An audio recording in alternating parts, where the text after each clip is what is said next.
तर नमस्कार मित्रांनो, आज मी माझ्या शेतामधील एक झाड दाखवत आहे. तुम्हाला प्रश्न पडला असेल की नेमके हे झाड आहे तरी कशाचं.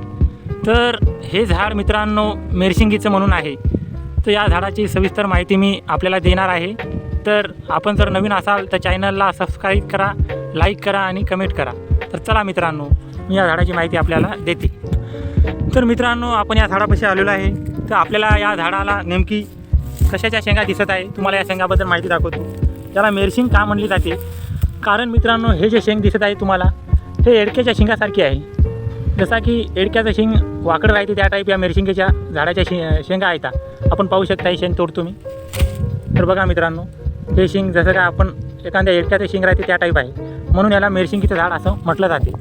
कारण या झाडाची माहिती अशी आहे की माझी आई जुन्या काही पद्धतीनुसार या झाडाचा पाला तोडते आणि या झाडाचा पाला तोडल्याच्या नंतर ते उकळते एखाद्या समजा पाण्यामध्ये टाकून.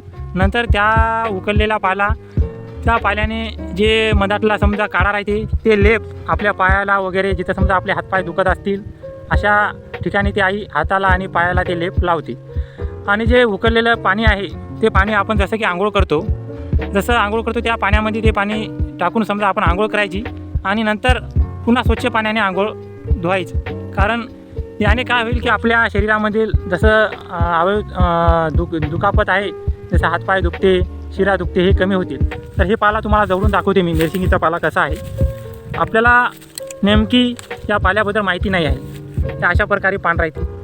कारण मित्रांनो, मी आपल्याला असं सांगू शकतो की तुम्हाला माहिती असेल तर हे प्रयोग करून पहा. नाहीतर कोणत्याही झाडाचा पाला तुम्ही घरी आणसाल आणि शिजवून तो लेप लावसाल आणि भलतंच काहीतरी होईल. तर माझं म्हणणं असं आहे की मला जेवढं कळते तेवढं मी आपल्याला सांगू शकतो. मित्रांनो, हे झाड जर तुम्हाला लक्षात आले असेल हा प्रयोग करून पहा. नाही आला असेल तर हे तुम्ही याच्यावर काही लक्ष देऊ नका.